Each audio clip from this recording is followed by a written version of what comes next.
Good afternoon, ladies and gentlemen.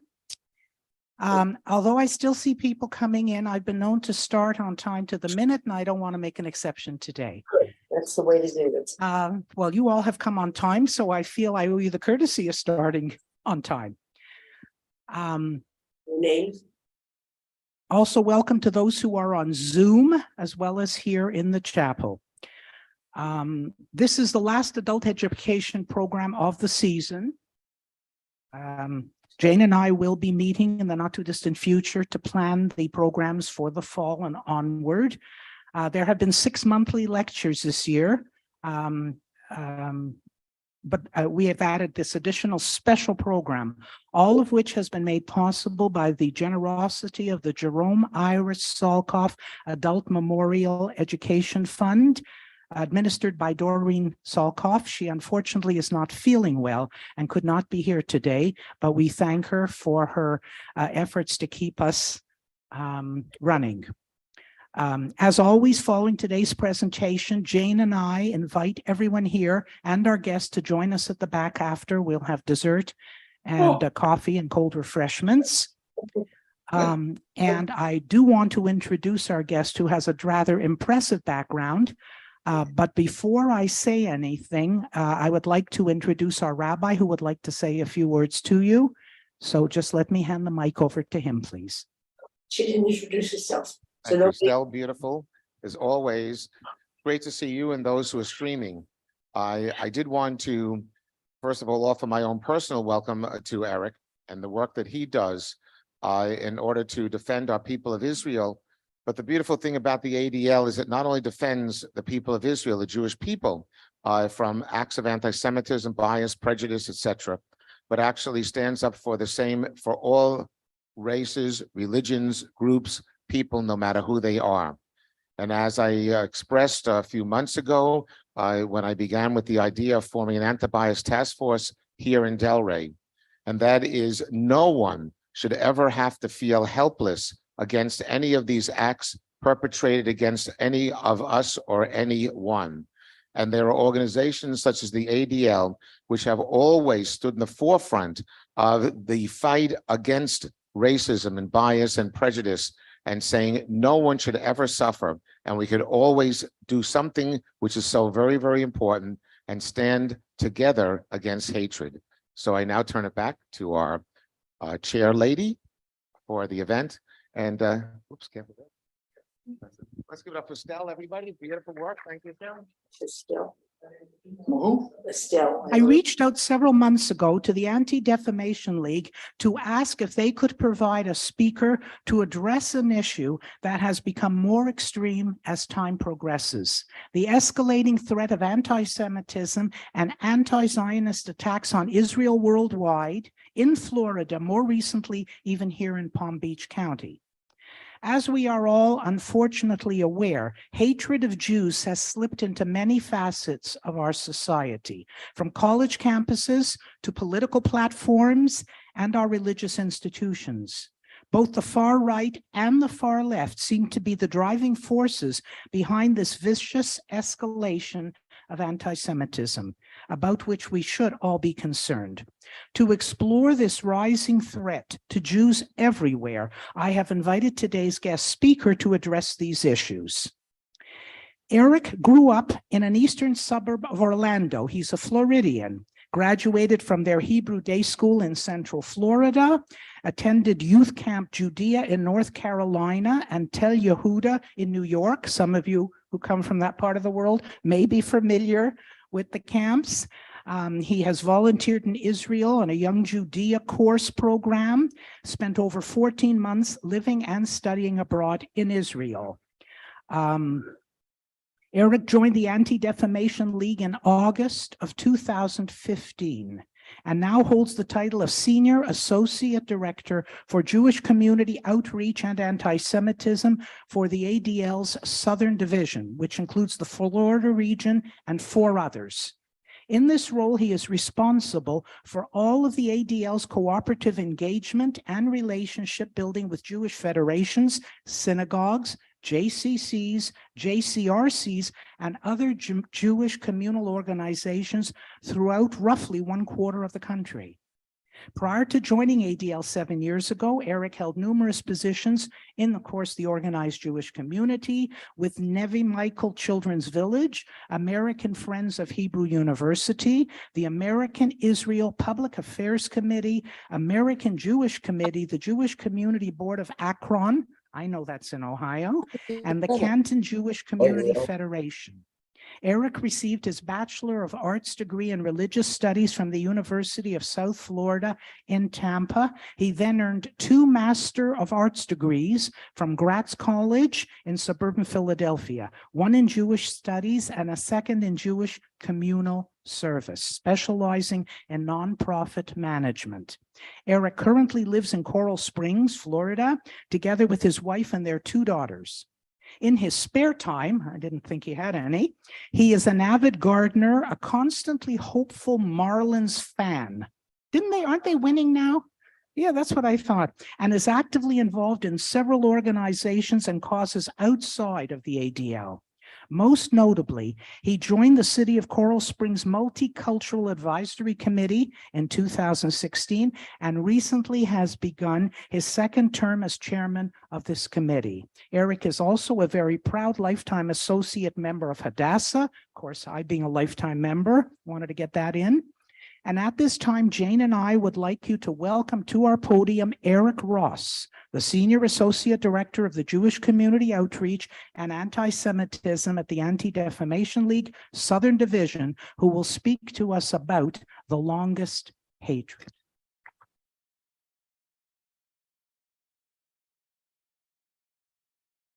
Thank you so much. And thank you for having me here today. I was told before I get started to ask everyone in the audience if you could please either turn your cell phones to airplane mode on, or if you can turn off your Wi-Fi. That way we can ensure that the video I'm about to show you works, as well as the folks who are zooming in from home works as well. So ADL's Southern Division, you mentioned a couple times, that covers the Florida region, the Southeast region out of Atlanta, covering Georgia, Alabama, South Carolina, and Tennessee, the South Central region out of New Orleans, covering Louisiana, Arkansas, and Mississippi, the Cleveland region, covering Ohio, Kentucky, West Virginia, and about the western third of Pennsylvania, and the DC region, covering Maryland, North Carolina, Virginia, and the District of Columbia. So I wanted to start today with kind of an old video. It's black and white, if that takes some of you back in time. But I'm showing you this because this could have been recorded yesterday and it would be just as appropriate today as it was 58, I believe, 63 years ago. Most people don't know, but many, many years ago, ADL was looking around the country and we saw a society that was not being very welcome of the other, of the foreigner. We had a society that was up in arms over immigration issues and refugee rights. So ADL reached out to a then junior senator from the state of Massachusetts, who was himself a child of immigrants, and we asked him to write a book, a small book on the matter. And so let me hit play.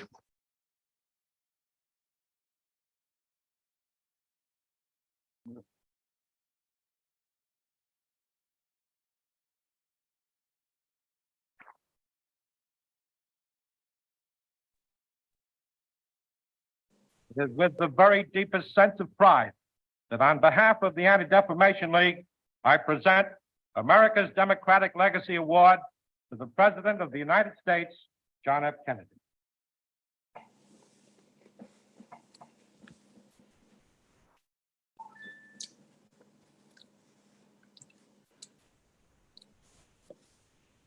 The man who first shaped the democratic legacy that you honor tonight were filled with a sense of excitement and of wonder at the importance of the events in which they were participating. America was to be the great experiment, a testing ground for political liberty, a model for democratic government. And although the first task was to mold a nation on these principles here in this continent, we would also lead the fight against tyranny in all continents. This is a great inheritance. It is a proud privilege to be a citizen of the great republic, to realize that we are the descendants of 40 million people who left other countries, other familiar scenes, to come here to the United States to build a new life, to make a new opportunity for themselves and their children. I think it is not a burden, but a privilege to have the chance to share that great concept among all of our people, to make this really, as it was for them, a new world for us, and indeed for all those who look to us. That is what this organization has stood for 50 years. That's what this country has stood for 200 years. And that's what this country will continue to stand for. Thank you.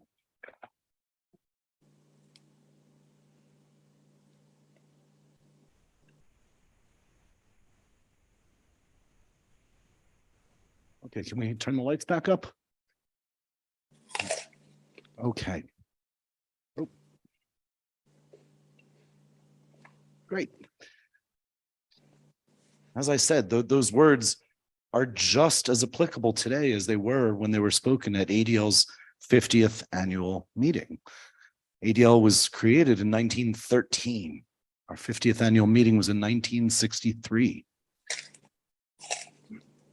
When you heard the words, the Anti-Defamation League, I'll bet that almost every single one of you had the exact same initial response: anti-Semitism. And yes, that's natural because anti-Semitism is the bulk of our focus. But you see, it's not the only thing that we're concerned with, as the rabbi spoke about. Since 1913, our unchanging mission has been to stop the defamation of the Jewish people and to secure justice and fair treatment for all. You see, the founders of ADL, they understood in 1913 what we still fully understand today, that the part of that mission statement before the and is just as important as the part after the and. Yes, ADL was created to keep the Jewish community safe and secure, but the way that we've always believed we can do that most effectively is by ensuring that all minority communities, all discriminated communities, all people of all religious faiths are also as safe and secure as possible as well. So today, through our 25 regional offices and one in Israel, ADL is the world's leading organization fighting anti-Semitism and other forms of bigotry through programs and services that counteract prejudice and hatred. And to me, that's one of the things that makes ADL so special. We have a narrowly focused mission, combating hatred, but we have a gigantic toolbox from which to address it. Very few people fully understand the different ways that ADL works to create a world without hate. So I'm going to take a little time to explain ADL's work at the macro level before covering some facts about the current state of anti-Semitism today. And then I'm going to do a bit of a deep dive into the current state here in Florida specifically. And lastly, I'll talk about some things that each of you, all of you, can do to help make a difference. So I like to start by focusing on what I call the ADL pie.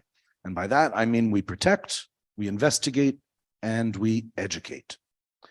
ADL works tirelessly to protect and safeguard civil rights in our country by advocating for church-state separation, fighting for social justice, protecting religious freedoms, and one of the activities we're most proud of, pioneering the concept of hate crime laws. It took ADL over 13 years as the anchor organization, bringing everyone together to lobby to bring about the 2009 Matthew Shepard and James Byrd Jr. Federal Hate Crime Prevention Act.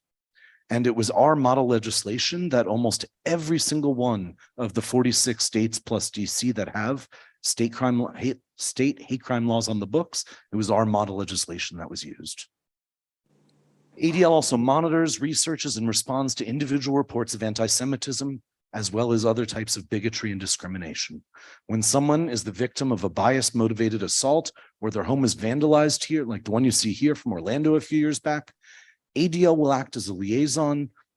We're here to assist in any way we can. We're here to be a liaison between the victim and the police, or the victim and the media. We can help write op-eds. We can help be in the public eye if the victim doesn't want to. We can offer guidance on the most effective ways to respond. And in some cases, we can even help to coordinate a reward for information that can help lead to an arrest. Now, that next piece of that ADL pie was investigation. ADL investigates like no other organization you've ever met.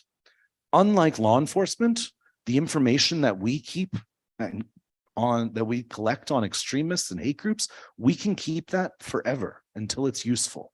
Law enforcement, if they can't prove a crime has been committed, then any evidence they collect in the discovery process has to be destroyed. ADL has our Center on Extremism. This is an entire team of investigative researchers and analysts, the type of people who go undercover to hate rallies to document who's there.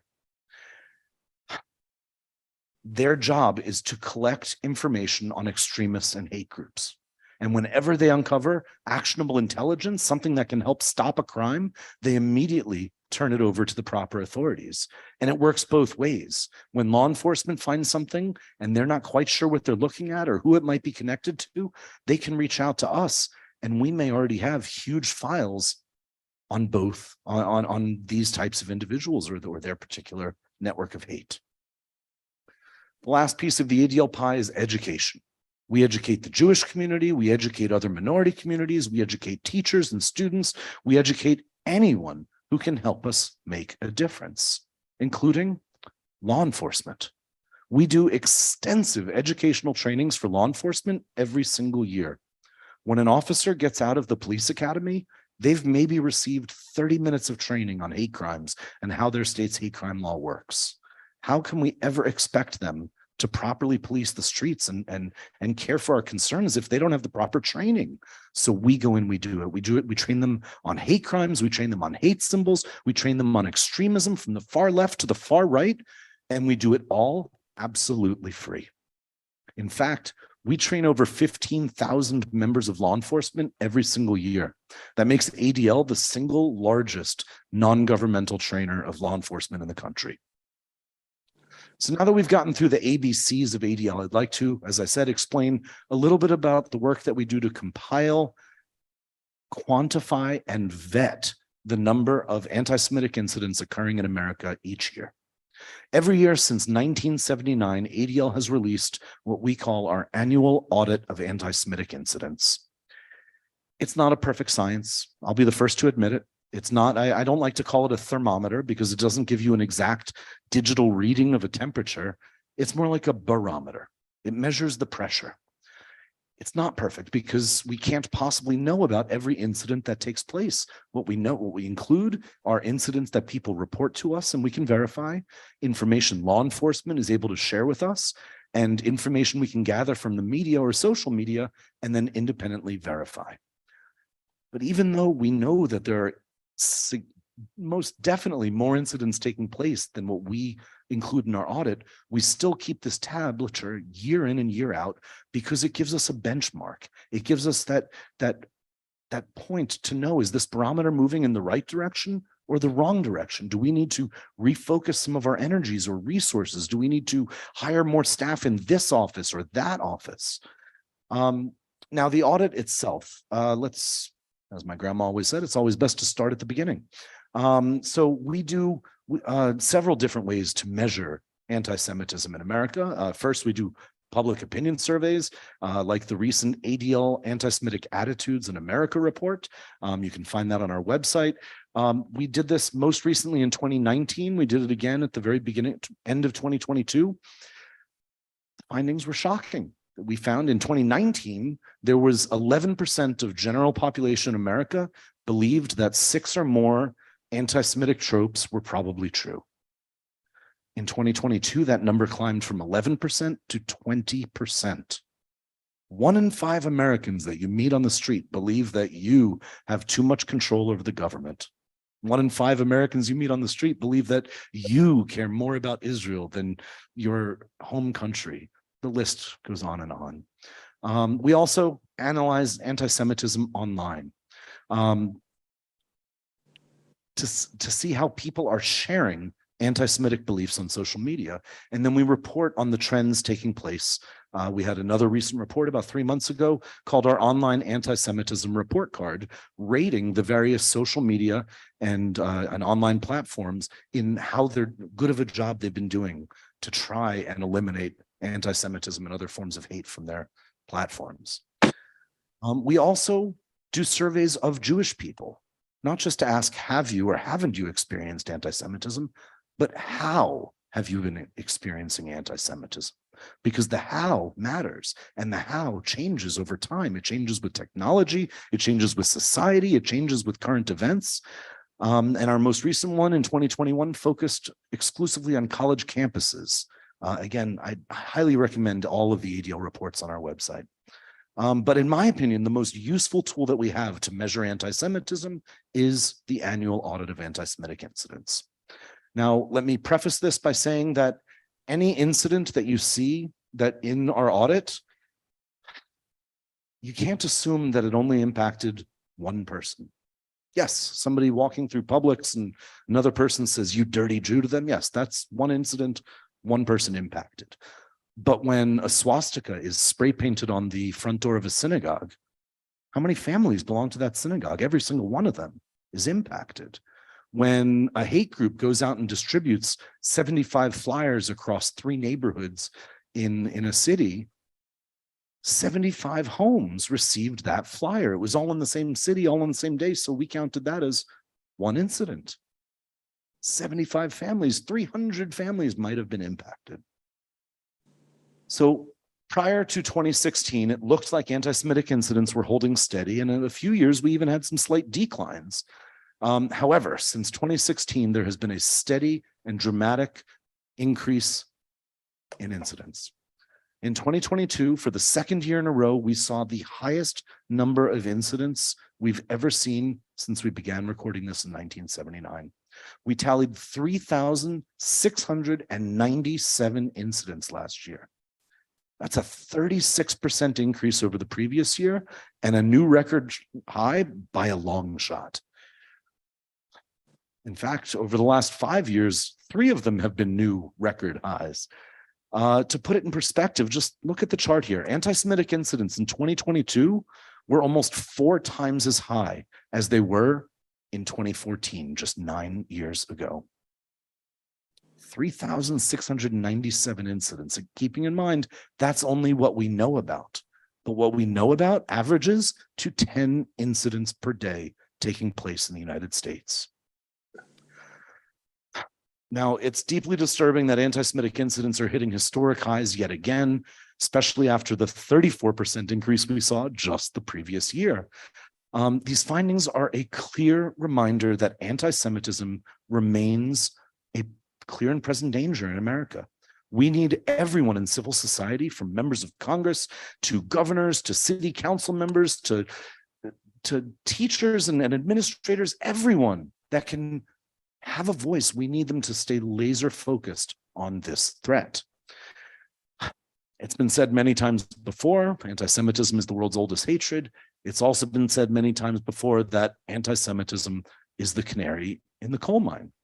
And it truly is. As we see these numbers increasing steadily since 2016, you look at the FBI's charts of their increases of hate crimes over those same spans, and the increases against Black Americans, against Asian Americans and Pacific Islanders, against LGBTQ Americans, almost every single minority group has seen the same levels of increases year after year after year.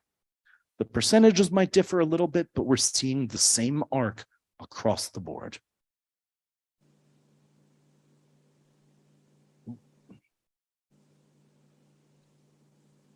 Now, I should point out that this drastic increase for this year can't be attributed to any one cause or ideology.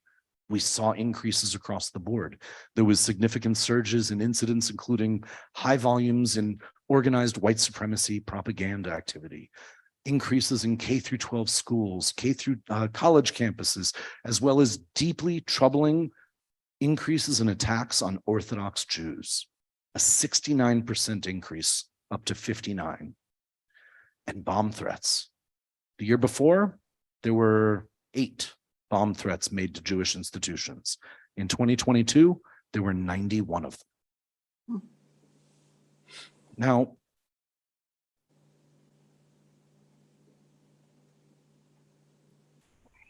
when we peel back the layers of those nearly 3,700 incidents, we start to see some new details about anti-Semitic trends in America as they exist today as a snapshot in time.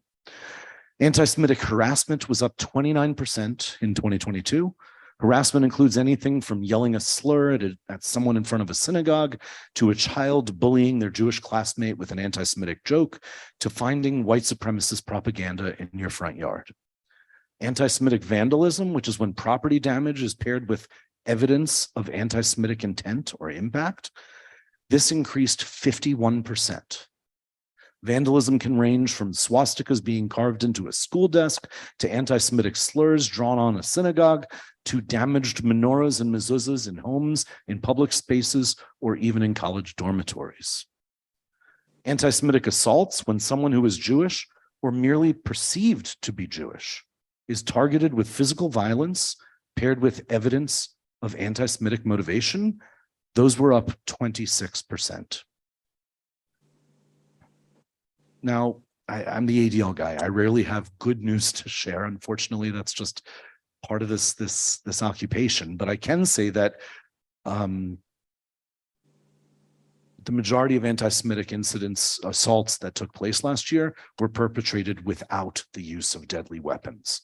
We'll take the wins where we can get them. Of the assaults, only one wound up culminating in death. And notably, Orthodox Jews, visibly Orthodox Jews, were targeted in 53% of all assaults that took place nationwide. Now, ADL tracks incidents from a variety of locations, including public areas, homes and housing complexes, Jewish institutions, K-12 schools, college campuses. Last year, we added a new category of Jewish-owned businesses. We're not talking mega corporations that the CEO happens to be Jewish. We're talking mom and pop stores, the copy center, the dry cleaner. We wanted to get a better understanding and to be able to assess the severity of threats to these types of businesses. Now, 33% of anti-Semitic incidents in 2022 occurred in public spaces. This was an increase of 21%. The category that saw the largest percentage of increase in 2022 was actually in homes and housing complexes. There was a 140% increase from only 302 incidents in 2021. This is almost entirely due to a literal doubling in white supremacist propaganda distribution efforts in 2022. Now, I should also clarify, just for clarity's sake, the incidents that you see included in the audit are all hate incidents, but they aren't necessarily all hate crimes. They're hateful, yes, but for something to be a hate crime, we include hate crimes, of course, but we also include hate incidents. For something to be a hate crime, you have to have that evidence of biased motivation, someone telling you why they're doing what they're doing, why they dislike you, paired with a criminal act. Yelling at somebody on the street isn't a criminal act. We have that First Amendment right, free speech right, to be a racist or a bigot or an anti-Semite if we want to.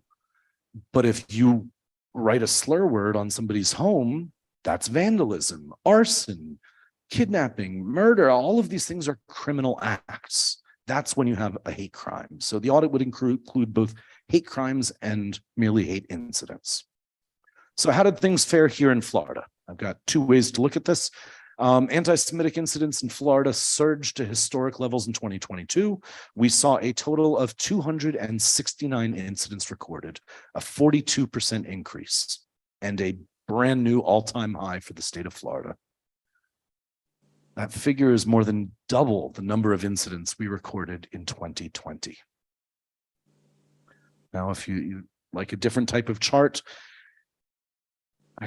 what was that? It was a 42% increase. Well, that came on the heels of a 50% increase from just the year before. And a 40% increase the year before that. These charts are not supposed to double year over year like this. Now, this has all been about the 2022 audit, but I'd like to give you a small snapshot into a very important finding from the previous year's audit from 2021. There was a dramatic spike in anti-Semitic incidents during the last 3 quarters of the month of May and the first week of the month of June. Does anyone remember what was taking place at that time? This was when Israel and Hamas got into hostilities with each other. Now, whenever that takes place, we always see increased anti-Semitic incidents all around the world, and the United States was no different.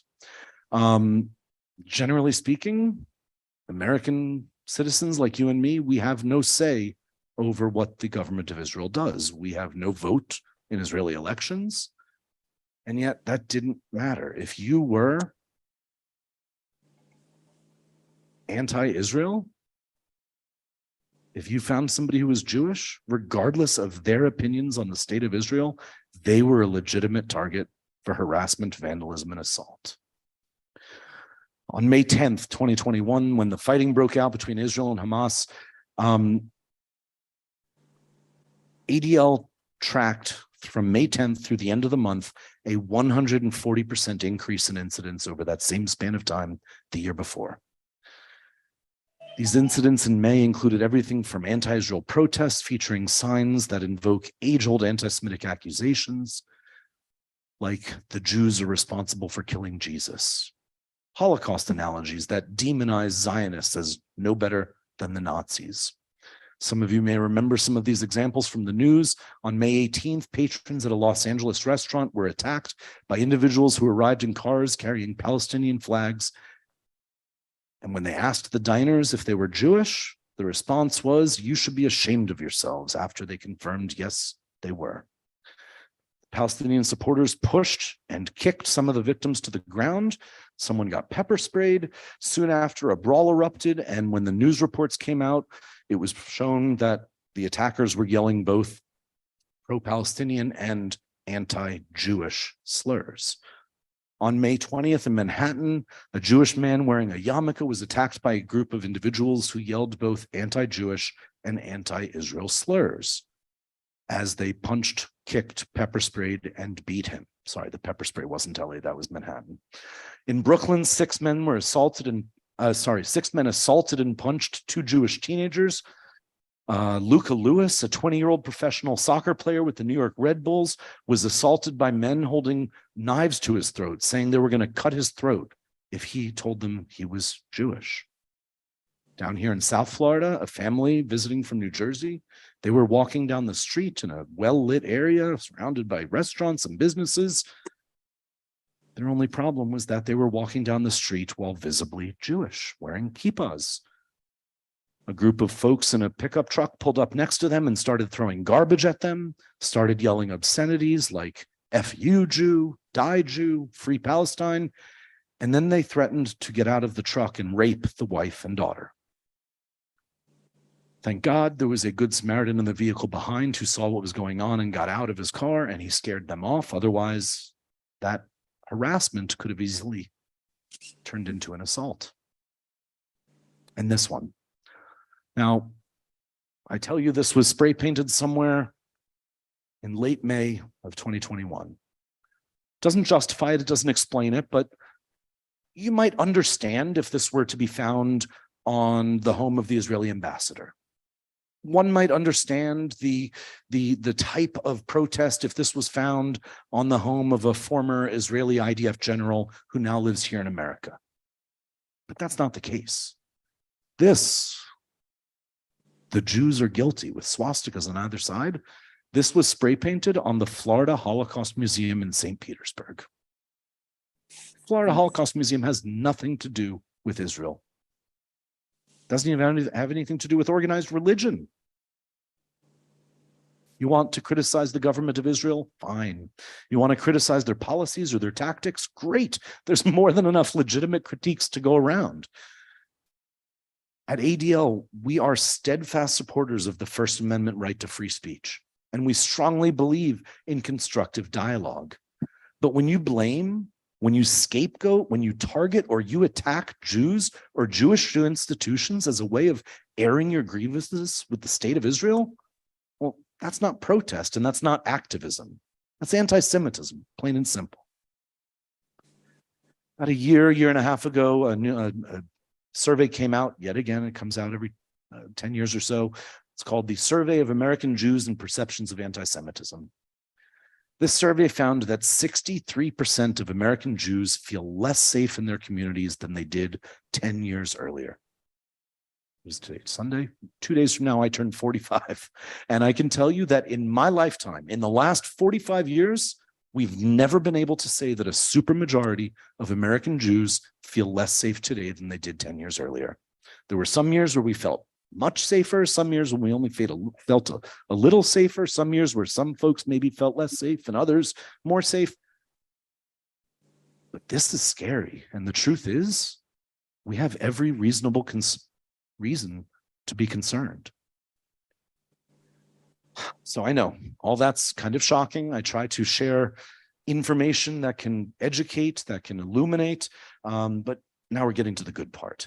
The reason why ADL tracks and shares this type of information is because there is power in knowing the full extent of the challenges we face, so that we can collectively move forward towards solutions. So speaking of solutions, let's wrap up by discussing the question on all of your mind. What can you do to help push back against the rising tide of anti-Semitism today? So we're going to start with the easy lifts, the things that you can do in your daily lives pretty easily. Then we'll get to some heavier lifts. And then we're going to finish with one that you specifically as a community can have a force multiplier effect. So first, you can monitor activity in your community that affects the rights and fair treatment of all individuals alike. Remember, an attack on any religious minority is an attack on every religious minority. Second, report any incidents you see to the Anti-Defamation League. If a hate crime has been committed, yes, of course, call the police first, but then visit adl.org/report incident. It takes 2 to 3 minutes to let us know. You tell us what happened. If you have photographs or video, you can upload that. If it's an issue with a website, you tell us what the website is. But we can't help if you don't tell us what's going on. And even if you don't need our help, if you tell us you don't want us getting involved in something, we will respect your wishes. But if you don't tell us it's happening, we can't include it in our annual audit so that others know. Third, you can report instances of bullying or religious harassment in schools to the Anti-Defamation League as well. The lessons of our No Place for Hate programming are so valuable. We are willing to work with schools everywhere, public, private, religious, you name it. We work with them to counter bullying and cyberbullying, and we have teams of professional educators in all of our offices ready, willing, and able to discreetly assist you if you or your children or grandchildren should find yourselves in this situation. Fourth, you can visit adl.org to sign up for important news and action alerts that you can stay up to date on these types of issues. You can get involved in our work and become part of the solution in whatever way makes the most sense to you. And lastly, I'm still not quite sure why I include this in the easy lifts, because it certainly isn't. You can do your part to help clean up the internet, a task as daunting as it sounds. When you see something objectionable, hateful, bigoted, racist, sexist, something awful online, whether it's Facebook or Twitter or TikTok or Instagram or whatever the newest website is my kids are using that I don't even know about yet, how are you supposed to know the most effective way to report it? There's 10 different ways when you click on report this item. So we've done the homework for you. When you see something objectionable, you can pull up another tab and Google ADL Cyber Safety Action Guide. That's going to take you to our guide, where you'll click on the platform you're having the problem with. And the first thing we're going to do is we're going to educate you on what that platform allows and doesn't allow on their site. So that way you can frame your argument using their own rules. It's much harder to say, no, we don't think that breaks the rules, when you're saying this breaks your rule because of X, Y, and Z. Then once you've learned what is allowed and what isn't allowed, we then take you step by step through what we have found to be the most effective and most reliable to be received and acted on way to report it on that site. Now, many of you may be looking for resources that you can use at your homes, at schools, in the religious school, or even at work. And we have a wealth of items available to you for that. ADL's Words to Action is an amazing facilitated program designed for high school students and college students to help them recognize anti-Semitism, to understand its context, and then to decide the most effective path forward. Words to Action is a guided facilitated program. It requires an ADL trained and certified facilitator to come and do it. So it's one of our very few fee-for-service programs. But facilitating is different than teaching. A teacher has information and their job is to convey it in a way that the audience, the students can absorb it and retain it. A facilitator's job is to lead a conversation and to guide that conversation to the desired outcomes. So Words to Action is usually a half-day program, but for those who don't have that kind of time, aren't able to bring in a facilitator, or maybe are too remote, we have our Think, Plan, Act resource. This is available on our website. You can download it, print it, share it, do whatever you'd like with it. It is free for you to use. It is the public-facing version of Words to Action. It's designed so that any parent, any clergy member, any religious school teacher, anyone who's concerned can pick it up, spend about an hour reviewing the text, reviewing the concepts, and they can pick a couple of programs and they can confidently lead a discussion or a program for an audience of students to talk about anti-Semitism. Now, if you'd really like to take a deep dive into the world of hate, ADL has something called our HEAT map. It's an acronym. It stands for hate, anti-Semitism, terrorism, and extremism. It's a first of its kind, interactive, and fully customizable map detailing extremist and anti-Semitic incidents around the nation. And we've backfilled it with data going all the way back to 2002. It can be filtered by type of incident, by type of ideology, even by state or by zip code. Now, this includes a lot of types of incidents. You can filter down to just anti-Semitism or just terrorism. But for those who want to focus exclusively on anti-Semitism, we have a tracker for that too. The interesting thing about the tracker is we try to keep it as up to date as possible, but that's not always as easy as you would think. When incidents happen on the news, clearly that's public. We know it happened. We can add it right away. When we've vetted an incident fully and we know that it took place the way the victim says it takes place, we can, and the victim gives us permission to publicly acknowledge the incident, it'll go on our tracker. But when an incident comes in, sometimes it can take months to actually figure out what the intent or the context was. It never fails. At least once or twice a year, we'll get a call or an email here in the Florida office from somebody usually in the Delray, Boynton Beach area who is getting a pedicure. And the pedicurist will lean over and a necklace pops out. And they freak out because they see a swastika. And they call us and they say, oh my goodness, this business must be a Nazi business. You've got it figured out. And we say, okay, hang on, take a deep breath.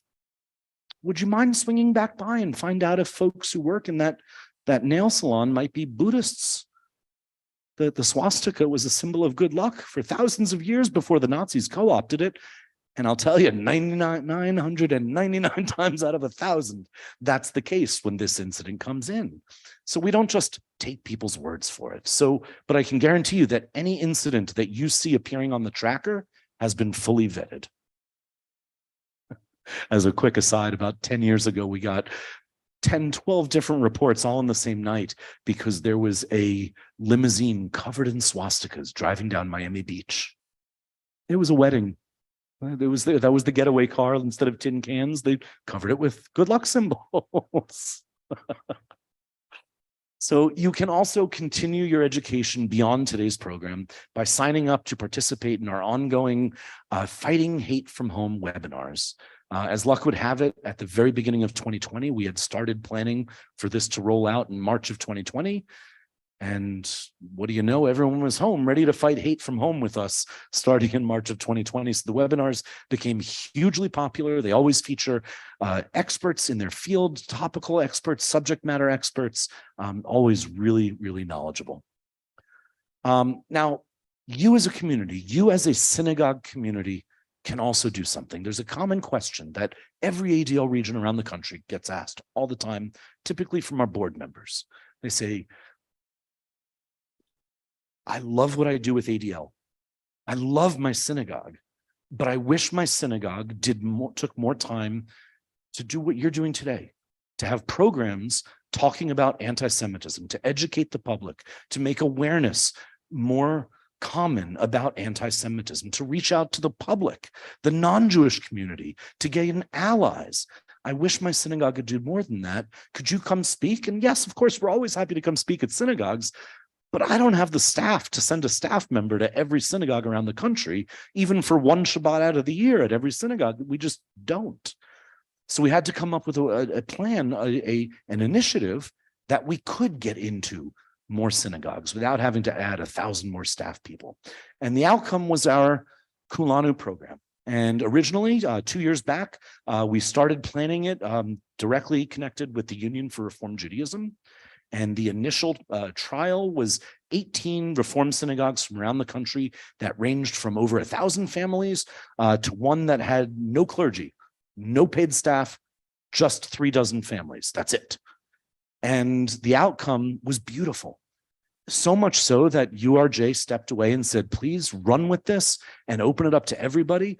And in our first full year, which is just about to wrap up, we had almost 150 synagogues around the country from all different types of streams participating. And Kulanu is scalable in that we could go from 18 synagogues to 150 synagogues to 1,500 synagogues next year, and nothing about the program needs to change. But it's also scalable because it works for synagogues of 1,500 families in Manhattan. It works for synagogues of 500 families in Miami. And it works for, as I said, a synagogue in Northwest Arkansas with 35 families and no staff. Because our goal is just to get more people talking about anti-Semitism. So whatever it is for you, that's what works for you. We ask you to do two things, and it's modeled after No Place for Hate. If you achieve those two things throughout the season, then your synagogue is tabbed as a Kulanu synagogue for that season. The two things we ask you to do is an internal program. Something like this, something like, this is great, but it could also be more simple. It could be the men's club and the sisterhood do a joint book club one month, and you all read a book about anti-Semitism and talk about it. That's not difficult. And we ask you to do an external program, something that involves people outside of your synagogue doors. That could be as simple as a student exchange program with a mosque, where their students come to your sukkah for Sukkot dinner, and your students go to their mosque for an iftar dinner. Or it could be some big fancy speaker. We're not asking you to reinvent the wheel. We're not asking you to do brand new things. If you have programming already on your calendar that meets these, you're already getting credit, and you're a Kulanu synagogue. And the best part is it's absolutely free. Our goal this next season is to get 500 synagogues around the country. I hope we can count on you to become part of it. And if we can get 500 synagogues to do 2 programs apiece about anti-Semitism, that is 1,000 additional times per year that people are learning about the things that you learned about today. So now, in closing, these are all things that you can do today or tomorrow to make a difference. That's great. But what about the day after tomorrow? What does the future hold? Well, the answer, in my opinion, it really depends on all of you, because it's going to come down to how all of you feel about finding, engaging, fostering, and working with allies. To effectively move the needle, we can't compartmentalize our compassion. It's time for everyone to re-engage our civic muscles. I urge all of you to refuse to stay on the sidelines when others are marginalized because of how they pray or who they love or where they're from, even if it doesn't appear to be your cause. I would say, especially if it doesn't appear to be your cause, because by being allies to others is the only way we are going to gain allies of our own. And just as ADL's mission is based on the words of Rabbi Hillel, I'll leave you with, if I am not for myself, who will be for me? If I am only for myself, what am I? And if not now, when? That's what ADL strives to do, and I invite you to join us. That idea of tikkun olam, of healing the world, it has become a huge part of Judaism over the last couple of decades. But the idea that we Jews can heal the world by ourselves, even the most positive demographers say we're 1/4% of the world's population. We can't do it alone. That's not realistic. We must do it together with others who share our values and our vision. So thank you once again for having me here, and we'll open things up to Q&A now. So. Are there any questions or comments from the audience? Put your hand up. Eric will be happy to respond, comment, or challenge you. Yes. Hi.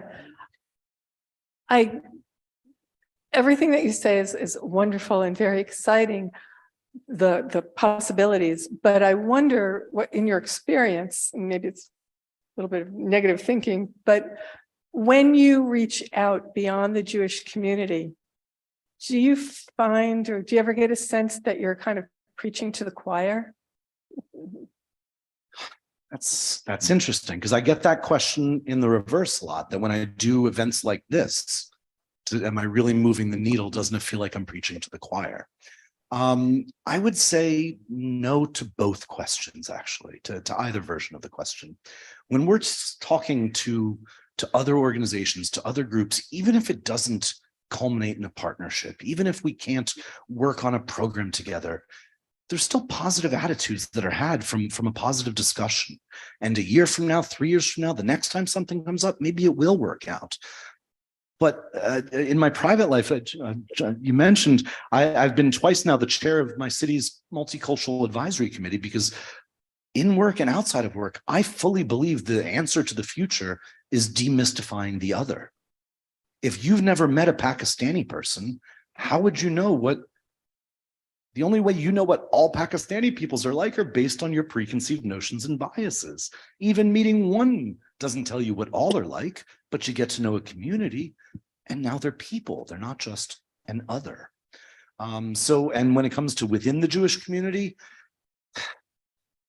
it matters. You know, these audiences that I speak to, I mean, no offense, but generally speaking, they're usually more senior crowds. And you matter. You make more of a difference than you could ever know. I'll give you my personal example, the secret sauce in my family. My grandmother was a national board member of Hadassah, not because she was a giver, but because she was a doer. Wasn't easy to get up to the national level on the doing side of things. And my grandmother, five kids, about 14 grandkids, my grandmother and grandfather made the same offer to all of their kids. If your kid wants to go to Jewish sleepaway camp, we'll pay for the first summer, and then you figure it out after there. And the next one was, if your kids want to go to Jewish day school, we'll pay for the first year, and then you figure it out from there if they want to keep going. Almost all my cousins went at least one summer, maybe 2 to Jewish summer camps. About half of us went the Jewish day school route. But of 14 cousins, there's 2 of us who stayed with Jewish camping all through high school, went back as staff members all through college. And you know what? Out of 14 grandkids, we're the only 2 who married Jewish and are now raising Jewish kids. My son was just bar mitzvahed last month. So no matter how little the act may seem, connecting your offspring and their offspring to their Judaism, to what matters, it matters. So yes, thank you. I think I saw a hand over here and then over there. Yes. Anything being done to figure out the is anything being done to figure out the grassroots for why this is so intense at this time? I mean, you're giving us figures just what's happened, but why? Right. So why? The question is why. And there is no one answer, unfortunately. You've got, over the last, from 2016 through now, we've had an environment where, and I know a lot of audiences want me to pick out just one singular politician, but I won't, because that's not the truth. The truth is there's been an array of politicians from both parties who've stepped away from the societal norms that think what you want, but maybe think twice before you speak. And they've gone to this place of bleep your feelings, which it's, I'm going to say what I want, no matter how politically incorrect it might be. And I don't care what you think or feel about it. And if that upsets you, that's your problem, not mine. Well, that's not the America that I grew up with. And it's not the America y'all grew up with. And that, not just in politicians, but in media personalities, in opinion makers, in even in Hollywood and sports, it's changing the societal norms. It's fraying these norms of let's treat each other with respect first. And then if there's a problem, maybe we can talk it through. So that the talk it through part brings me to the next.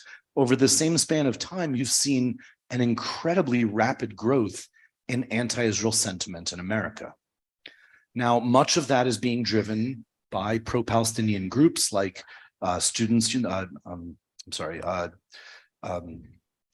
Jewish counterpart is Jewish Voice for Peace, SJP, Students for Justice in Palestine.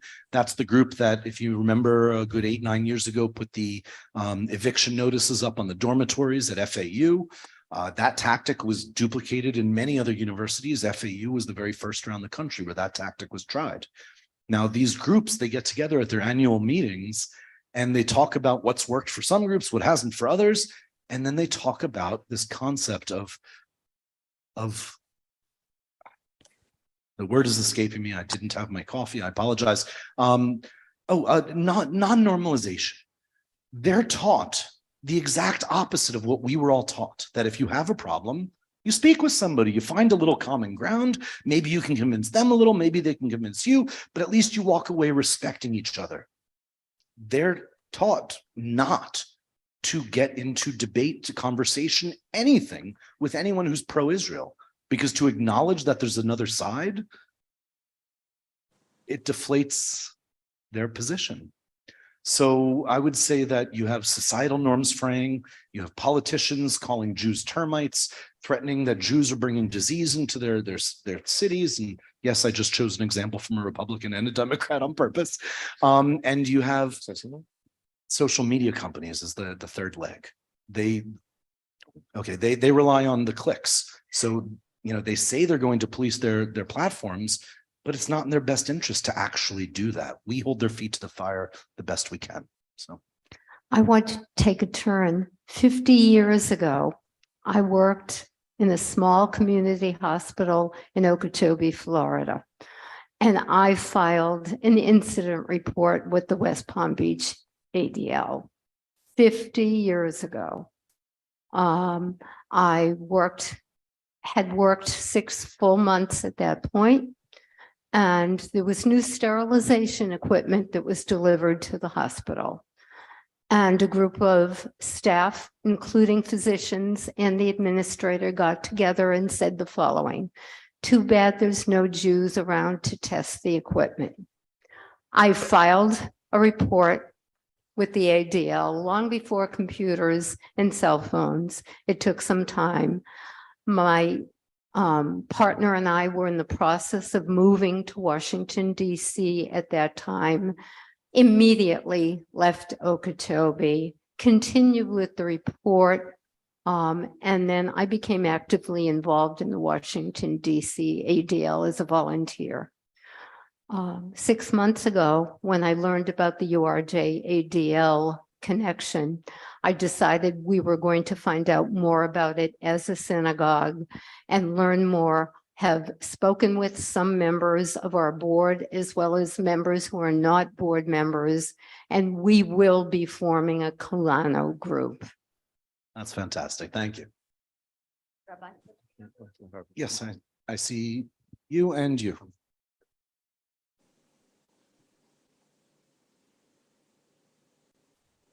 Thank you. Okay. The white supremacy groups have seemed to be growing and growing and growing. Is there anything ADL can do as education to change the minds of some of these white supremacists who are just spreading lies and lies and lies about Jews forever and ever? There was no Holocaust. I mean, it's on and on that white supremacists, Proud Boys. They just seem to be everywhere. To me, I feel like I'm living in pre-war Germany almost, even though I'm not in the midst of it. It just seems terrible. Sure. So perception is a tricky thing. And it used to be that when hate groups were dwindling in numbers and they were having hard times finding new people, that's when they would go out and do their flyering. And everyone would see all the flyers and they'd think, oh my goodness, there's extremists all over my town, when in truth was the numbers were kind of dwindling. That is still somewhat the case in some areas of the country, but the numbers haven't grown that significantly, not nearly as much as we perceive their size. What has grown is their reach, their voice. Many of you have seen the news clippings from the last 6 months of anti-Semitic things being projected onto buildings. It's happened in Jacksonville a few times. It's happened in Atlanta a few times. Something like that happens. It takes one person with a laser projector, but it hits the news and 100,000 people hear about it the next day. Well, that wouldn't have necessarily happened, before the projector was invented. That just simply wouldn't have happened. That person would have gone and put out a couple of flyers and maybe you would have heard about it, maybe you wouldn't. With social media, groups like Goyim Defense League the summer, the summer before, they declared they were going on a quote unquote name the nose tour. And they started in Orlando or Jacksonville, and they rented a van. They came from all different parts of the country, and about 6 or 7 of them took this van around the state of Florida, and they they covered it with anti-Semitic things on it, and we kept close tabs on them. And you know what? I thought it was kind of funny when the rental car company came midway their trip and took the van back because they were breaking their own rules. We educate the public, we educate law enforcement, we make sure that people are aware of the threats and stay as safe as possible. ADL is not directly involved in the work you asked about of trying to change the hearts and minds of those people who've already gone to that extreme. We're in the business of trying to change the hearts and minds of people who might get to that extreme. In schools, we do anti-bias and anti-bullying training, and the lesson is that hatred is a learned behavior. It can be unlearned as well, but it takes time, it takes willingness, it takes openness, and it takes somebody willing to give you the benefit of the doubt to have those conversations until the other is demystified. So we do work in K through 12 schools and college campuses towards that end, but there are some wonderful organizations.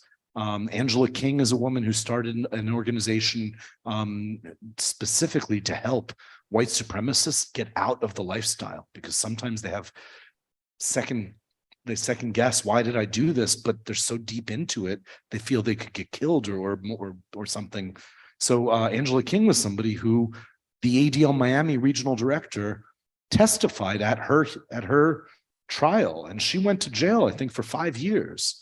And she started writing with the ADL regional director. And when they got out, they started going to lunch and coffee, and he helped her. And also many of the people that she met in jail helped her to get past this. And now she runs an organization.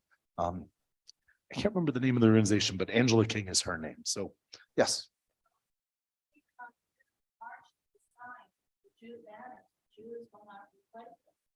Yeah. Yep. Sure. And we've had banner drops on highways in Florida, mostly on the West Coast, some Central Florida. I can tell you that one thing that has changed in their tactics over the last couple of years is that groups that never used to do things together are now banding together. So if you see a GDL protest, odds are there's also NSM, National Socialist movements. There's people from 3 or 4 other groups because they want to look more numerous than they actually are. So yes, the next question was there. Not a question. It's just my thoughts. In my mind, a lot of the problem is with the terminology that we use. We are not Semites, which rhymes with termites. We are Jews. Anti-Judaism needs to be said. White supremacists, they are not supreme, they are obscene. We need to change our terminology. When the Black people got Black Lives Matter, that was everything all over the place. We need to change our terminology as to what we say. And if somebody says they're a proud boy, I would say right to their face, you should be ashamed of being proud. I would say right to their face. This whole thing just makes me so angry. And I'm not going to sit here and be nice and say we should play nice. I think we need to turn the tables. Well, thank you. I appreciate your thoughts. And I do know some folks that use the term Judeophobia instead of anti-Semitism. Eric? Oh, Yes. I'm sorry. I just wanted to say two things. One is there are some who feel Charlottesville was a watershed moment in terms of all of this. Do you agree, disagree, whatever? And the other thing is, as I mentioned to you, we here at Temple Sinai have information and anti-bias task force. And the power of it is it's just not anti-Semitism. We're working with the church. We're going to be bringing the mosque. So my other question is, in terms of statistics, has there also been, maybe not on the proportionally the same, but has there also been within the last few years a rise in hate crimes and hate incidents against other groups as well? Yes. The hate crimes and hate incidents, when you look into the FBI's hate crime reports, the increases have been almost identical to Jewish incidents as well. The first part, Charlottesville. Yes. So that was what, 2017, 2018. So yes, and I can tell you what that actually, what the logic behind that is. So Charlottesville, prior to Charlottesville, when most of us thought of white supremacists, we thought of white t-shirts, black jeans, combat boots, shaved heads. We didn't think it was the guy that was, sitting behind the turnstile at the movie theater. We didn't think of the person with the long head of hair. We didn't think. And then Charlottesville happened, and all of a sudden we saw extremists walking around in khakis and polo shirts, carrying tiki torches.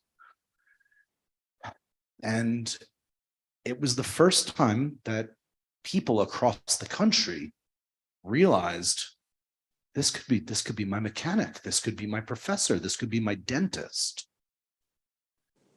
That hadn't happened in 50 years since the anti-masking laws said that KKK members can't march down the street wearing masks, because we have the right to know if you're my lawyer, my school, my student's my son or daughter's teacher. Charlottesville was an interesting example because our Center on Extremism spent about 3 months prior talking to every news outlet we could find, warning of the fact that that protest had the potential to be the worst we'd seen in over 10 years, that there was the potential for violence. We warned media outlets, we warned law enforcement, and most of our warnings were not listened to. And then afterwards, everyone asked ADL, why didn't you warn us? So yes, that was a bit of a watershed moment where it opened up a lot of eyes in the country to what was taking place. And also hopefully not getting involved in politics, but on some politicians or government people on a national level almost condoning or looking the other way, I think made a difference as well. And mainstreaming extremism. Yes, yeah. Most people don't realize that ostensibly the reason for the rally was over Civil War monuments, statues, that this was about heritage and culture and this and that.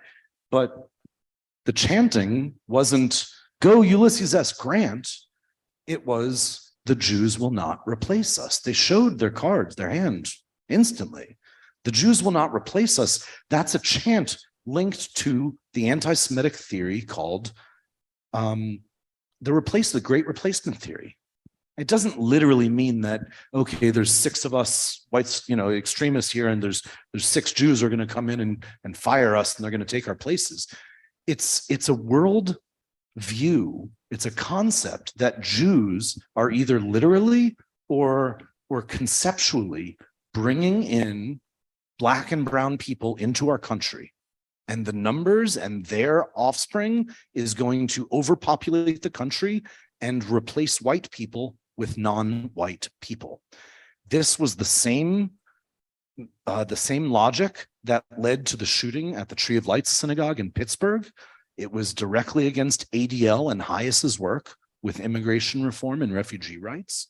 This was the same worldview as the shooter in Christchurch in New Zealand, which was at a mosque. It's the same logic that was used to shoot up Hispanic families at a Walmart in El Paso, Texas. This same theory, while originating with Jews, it impacts almost every form of racism you can find. So. I don't seem to agree with that. Okay, yes, one more. Last night, we happened to see on CBS, an ADL presentation with Keith Myers, who is CEO of Morse Life and a partner with us in this building. Great presentation. My question is there a program to get things like this out to the synagogues, a video or a retaping so they can share it with the membership? Sure. So yes, we do extensive work in synagogues all around the country. He was asking if there was more work that ADL is doing to get this. And then, yes, it's our Kulanu is our newest effort. We're hoping to be in 500 synagogues this season, 2023-24.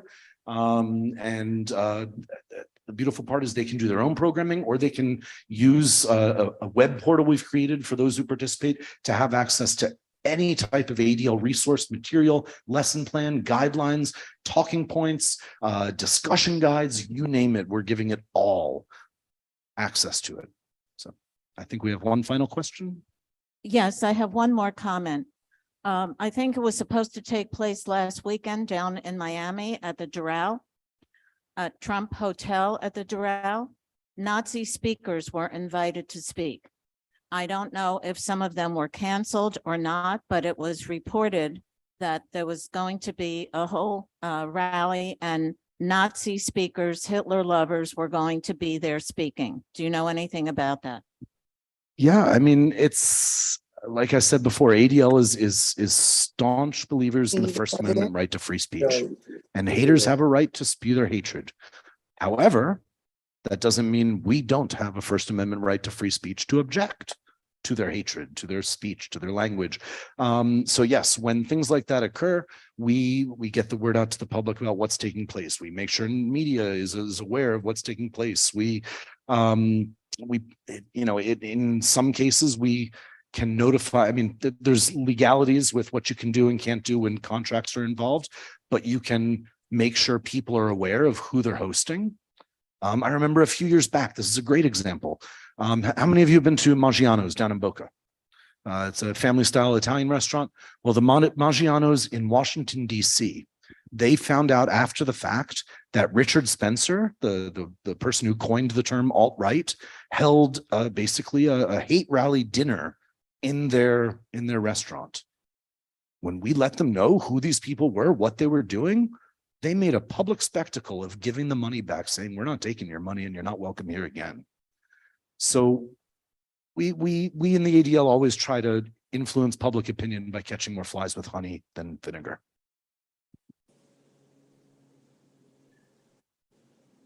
Can I close your screen? I don't want to. Okay, I just didn't want to disrupt it. I have one quick question, actually. You mentioned something at the beginning. It needs a one-word answer, actually a two-word answer. You said, or maybe four. You said that 46 states have passed hate crime laws. My question is, which four have not? Top of my head, I know South Carolina, Arkansas, Indiana, and I believe Wyoming. Okay, it caught my eye. I mean, you would think 50 states, it would be a thank you. The subject of today's programs is one that everyone, Jew and Gentile alike, should be troubled about. Given our history, we must never again be passive observers to the rising tide of anti-Semitism, which has now known as the longest hatred. On behalf of Temple Sinai of Palm Beach County, Eric, Jane and I would like to ask you to join us. We want to thank you for your informative and thought-provoking presentation to our participants, both here in person and on Zoom. You've given us much information to digest on a subject which is painful but necessary to be informed about. Jane and I will be meeting shortly to review next season's lectures. If anybody in our viewing audience, either here or on Zoom, has a subject they would like us to get a speaker to address, please let us know and we will do our best to make it happen. We will, of course, prepare our promotional materials over the summer and distribute them well in advance of the presentations, as we have been doing past couple of years. Again, we invite everyone to stay. Jane is just putting out the refreshments. Stay for drinks and desserts. We hope you will join us this Shabbat to celebrate the holiday of Shavuos, the giving of the Torah on Mount Sinai. And finally, to one and all, Jane and I have a wonderful Memorial Day weekend. America is still the land of the free and the home of the brave. Thank you. Charlottesville. I would just like to thank Jane and Estelle for a wonderful season of adult education programs, and of course, the Jerome I. Salkoff Adult Education Fund. Thank you.